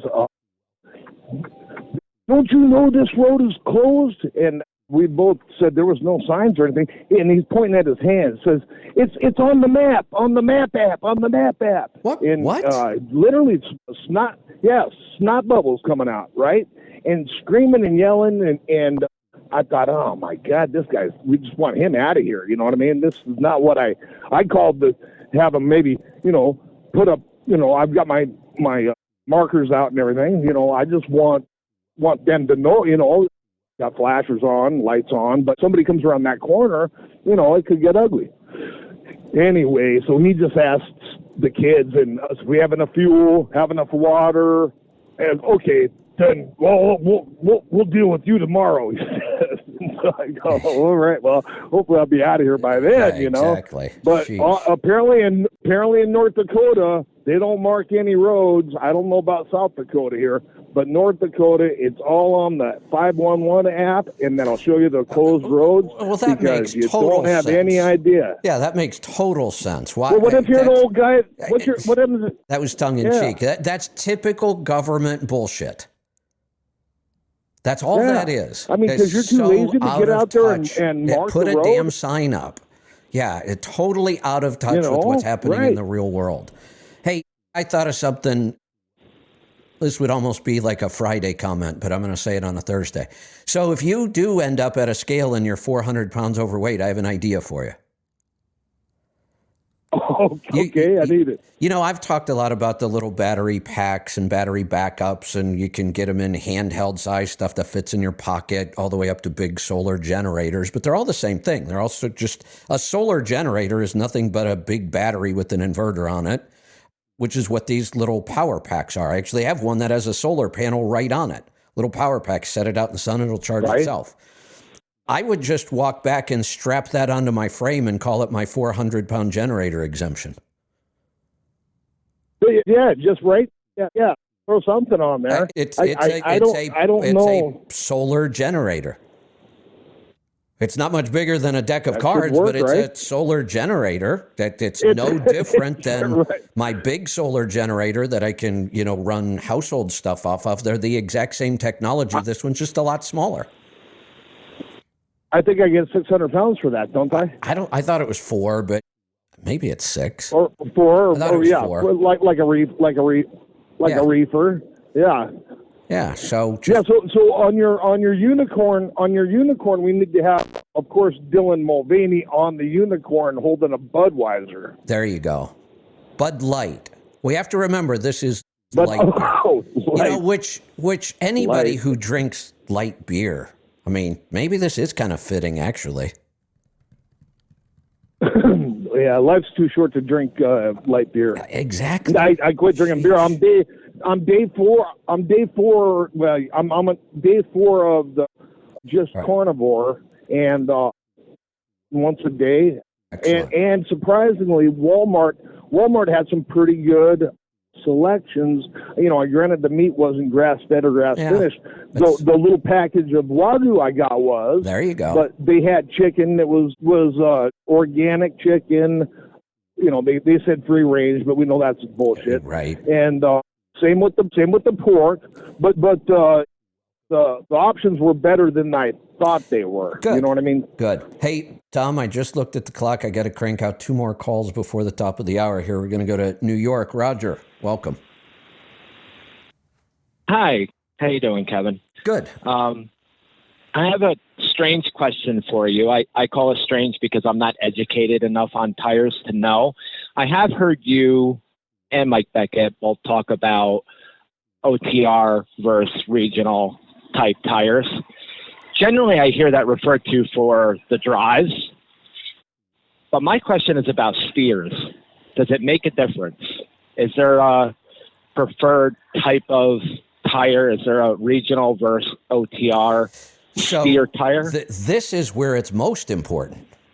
I don't really pay attention too much to regional or line haul on the drives.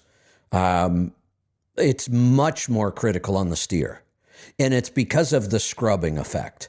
A drive tire, whether we run it local or over the road, it does experience some scrubbing that will have an impact. So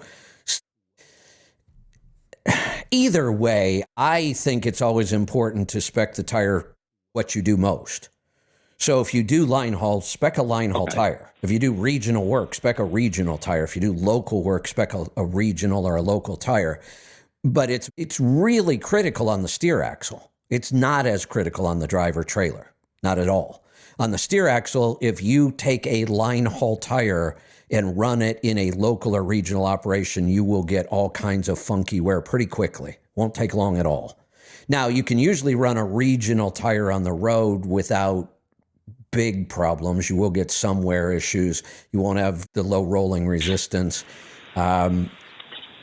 For the most part, though, I'm going to stick with very low rolling resistant, top tier steer tires. Yeah, I'm not going to play around even with, although now there's an argument to be made that the second tier seem to be wearing better.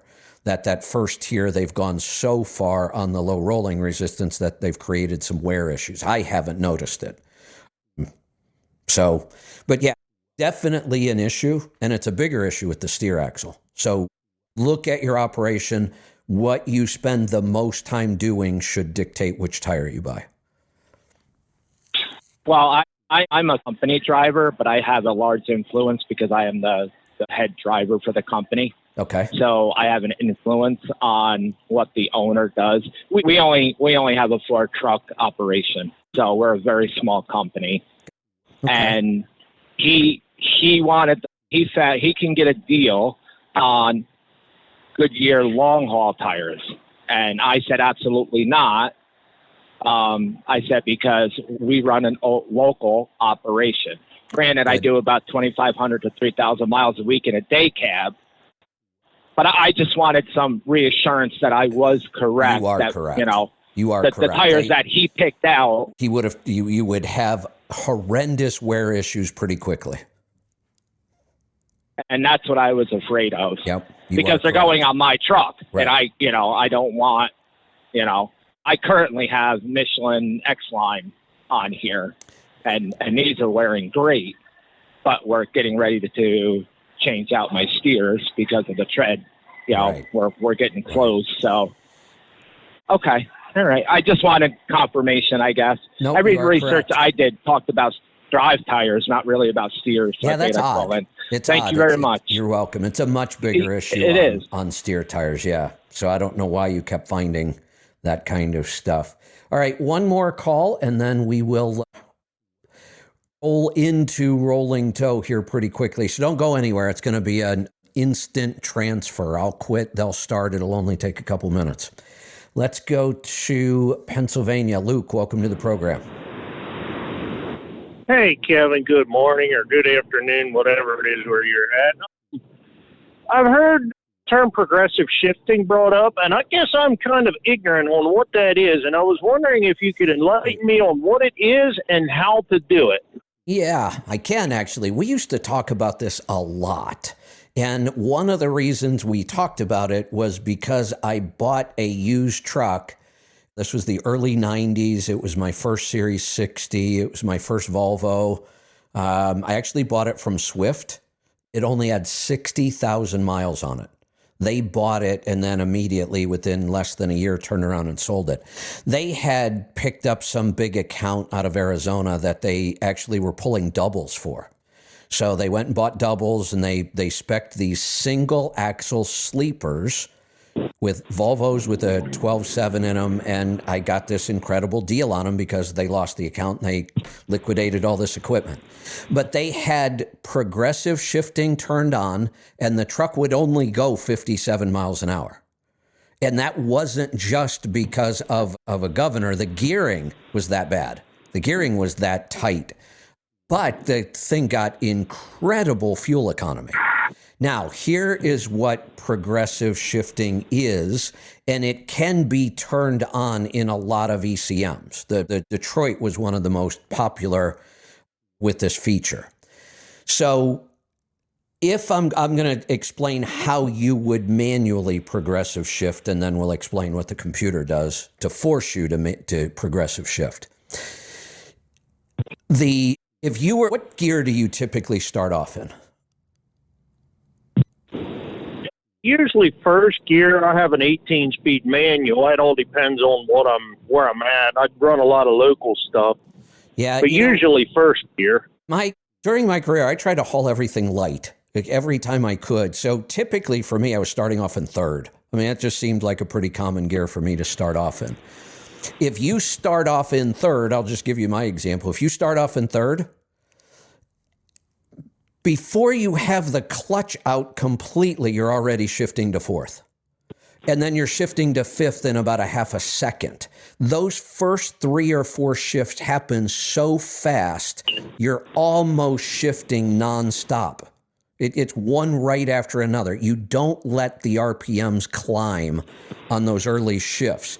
You only use each gear just to get you to the next gear. Do you know what I mean? You're not winding that gear way out.